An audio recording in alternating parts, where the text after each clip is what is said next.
cette vidéo, on parlera d'un sujet un tout petit peu tabou qui est comment gérer ses finances. C'est vrai que c'est un sujet qui fâche parce que la plupart du temps on se dit c'est mon argent, je l'ai gagné à la suite de mon front, pourquoi est-ce que je devrais en parler avec qui que ce soit. Dans cette vidéo, on en parle parce que qui dit indépendance financièrement, qui est le but de la chaîne, devenir indépendant financièrement, qui dit indépendance financièrement dit être à même de bien gérer ses finances. En fait, la liberté financière, c'est le résultat d'une aptitude financière, d'une confiance financière, dont il est primordial de savoir vraiment comment gérer ses finances, savoir où son argent part et est-ce que les différents endroits où notre argent part sont les meilleurs et permet vraiment de le multiplier. Et cette vidéo a été inspirée par les statistiques parce que c'est vraiment choquant de se rendre compte que entre 60% et 64% de la population vivent paycheck to paycheck. Ça veut dire que s'ils arrivaient, ils ont une seule source de revenus primordiale. Et cette source de revenus là, ça peut être le salaire la plupart du temps. Si cette source de revenus là vient être coupée, ils ont à peine 2 à 3 mois de survie sans leur salaire. Et c'est vraiment assez important d'en parler parce que la capacité financière, la confiance financière qu'on a en soi détermine en fait comment on peut se positionner en termes d'investissement, les opportunités qu'on peut saisir par la suite. Donc dans cette vidéo, je partage avec toi une règle très simple qui pourra t'aider à mieux gérer tes finances. Arrêtez de te demander où est-ce que va mon argent, pourquoi j'ai l'impression que bien que je gagne un salaire confortable, j'ai l'impression d'être toujours en train de me battre pour joindre les deux bouts, ainsi de suite, d'accord? On en parle. Et si tu me découvres sur la chaîne, déjà, je suis Jolité Mathieu, fondatrice de l'agence de marketing Robin Consulting. On est des entreprises se faisant au moins 100 000 € par mois, 100 000 $ par an, à atteindre le million ou plus en l'espace de 12 mois. Si tu es nouveau, donc je te préviens de t'abonner. Si tu es déjà abonné, donne un pouce en bas à la vidéo pour que ça permette à la vidéo d'être vue par plus de personnes. Donc, cela étant dit, passons au vif du sujet, comment gérer ses finances. Je me suis rendu compte que la plupart des personnes pensent que l'argent a un seul rôle, qui est d'être dépensé. Ça, c'est 90% de la population pense que l'argent a un principal rôle, être dépensé.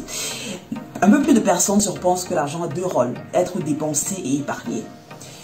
Un peu plus de monde encore, ceux qui sont un peu plus éduqués financièrement, qui prennent ça plus au sérieux, savent que l'argent a 3 rôles, pensent que l'argent a 3 rôles, qui est de dépenser, épargner, mais également investir.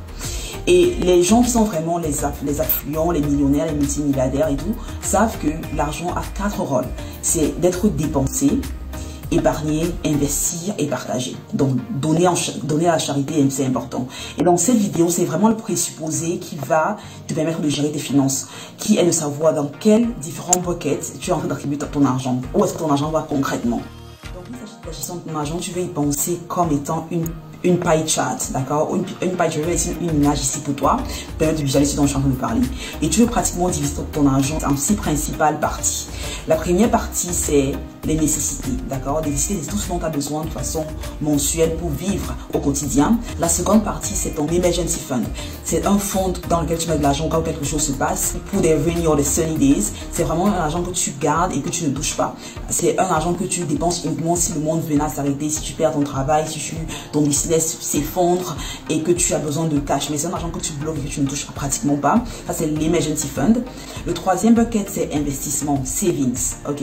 Donc, c'est vraiment l'épargne. Ici, tu veux épargner tout ce que tu gagnes. Il y a un pourcentage que tu veux absolument épargner tous les mois. C'est vraiment ce qu'on appelle se payer en premier. C'est vraiment ça l'épargne. Parce que quand faut penser bien quand tu dépenses, d'accord? Tu es en train de payer les autres personnes, tu es en train de payer ton bailleur, tu payes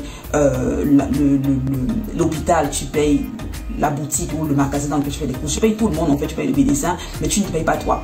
Donc l'épargne, c'est vraiment le fonds qui permet de toi de te rémunérer et c'est l'argent que tu gardes, en fait, sur le salaire que tu reçois en fin de compte. Parce qu'on a l'impression que, ah ben j'ai acheté un truc, mais non, mais c'est l'argent que tu as dépensé, tu n'as pas vraiment gagné cet argent-là.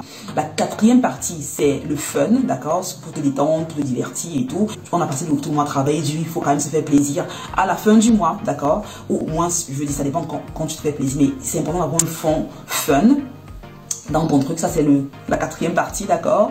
Donc, on a necessities, on a le fonds d'urgence, on a les savings, on a l'épargne, on a le fun, d'accord? Ça, c'est vraiment ok, se divertir, se détendre et tout.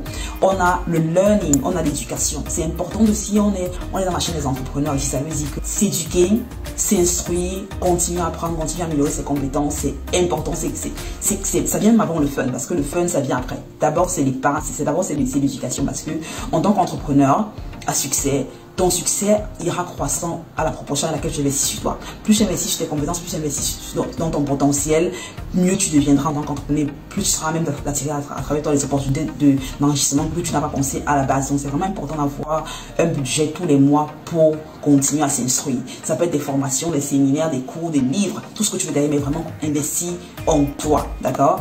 Et le dernier bucket, c'est la dernière partie du mois, c'est give, le partage, donc donner soit à des personnes en difficulté, à un membre de la famille en difficulté, à des œuvres de charité, c'est vraiment important.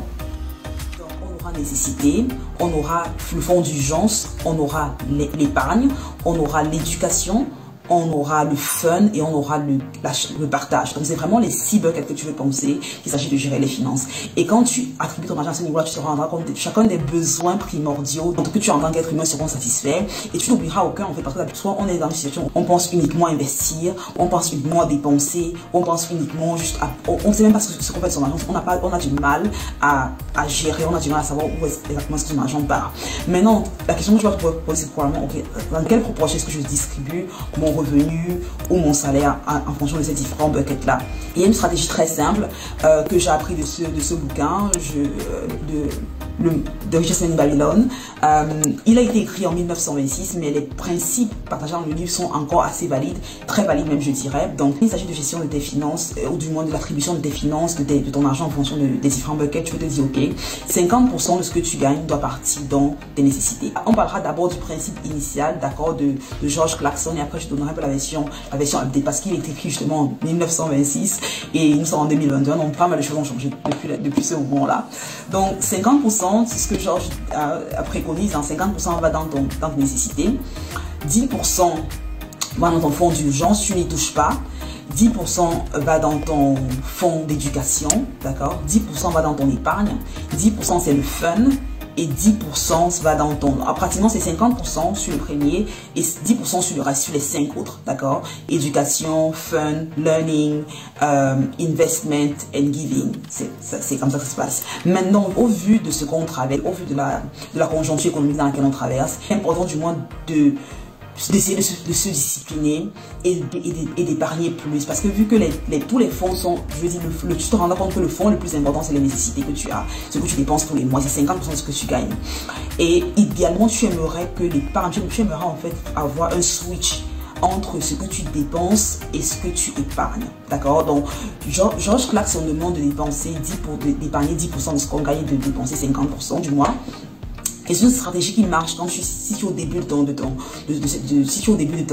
la gestion des finances, tu peux commencer à ce niveau-là. Mais idéalement, tu veux au fur et à mesure que le temps passe, tu veux accroître ta capacité à gagner de l'argent de telle sorte que ton épargne devient 50% de ce que tu gagnes et tu vis avec 10% de ce que tu gagnes. D'accord? Ça, c'est pour un salaire moyen. Si tu as par exemple un salaire de entre 50 et 70 000 par an, l'idéal sera vraiment ça, l'idéal sera d'essayer de réduire ses dépenses en fait, de telle sorte qu'on vit bien au-delà de ce qu'on gagne et que la majeure partie de ce qu'on gagne va dans notre épargne. Tu dois te dire, est-ce que c'est normal que je paye à d'autres personnes dans l'économie plus que je me paye à moi, d'accord? Si tu te rends compte que je travaille toute l'année, je travaille tout le mois pour que je gagne X montant, mais je suis en train de dépenser 50% de ce montant-là dans des choses qui ne me servent pratiquement à rien, alors que j'aurais pu investir cet argent, j'aurais pu épargner cet argent, tu vois.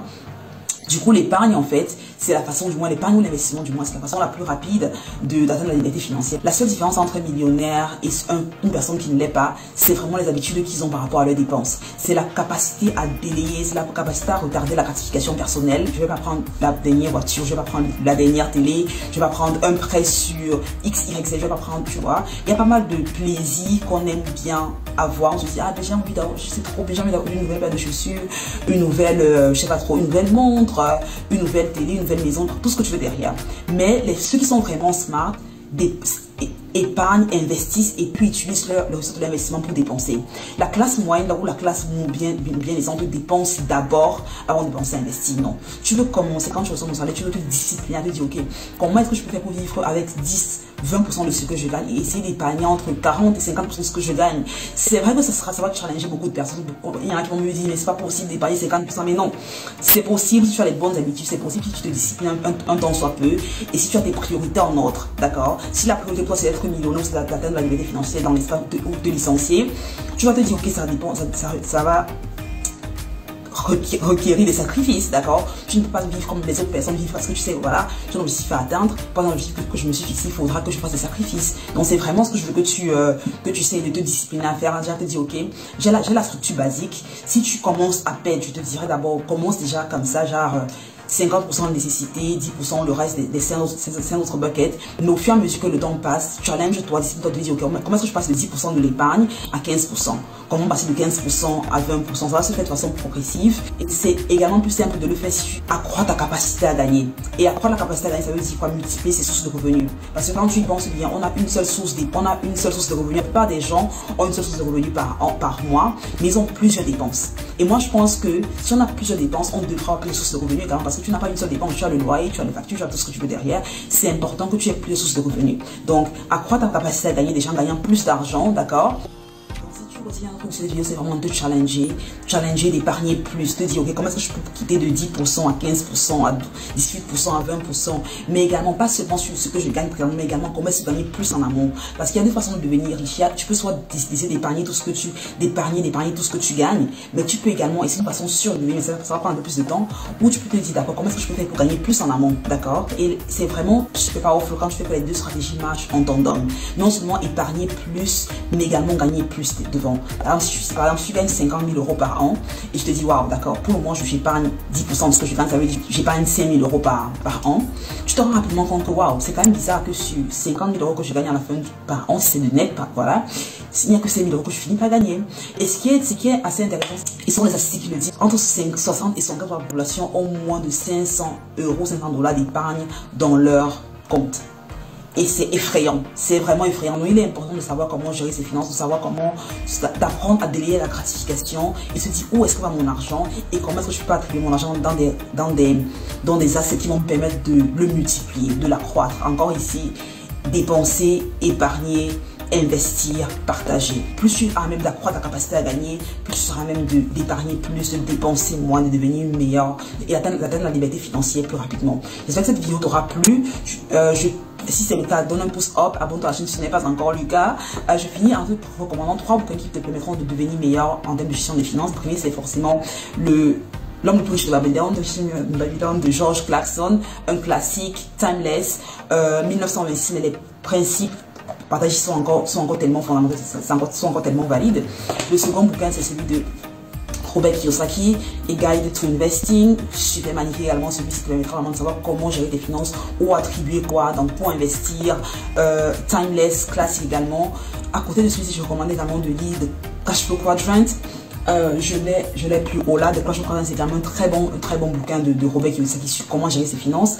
Et le troisième bouquin, qui est l'un de mes favoris of all time, c'est Tony Robbins, Money Master the Game.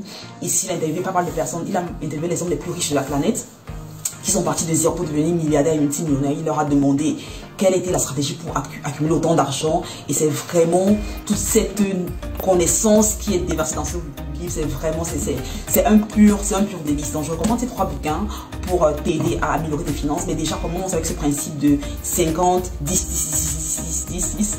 Et dis-moi en commentaire comment tu as tes finances, si la vidéo t'a plu, qu'est-ce que tu rajouteras à ce que j'ai partagé.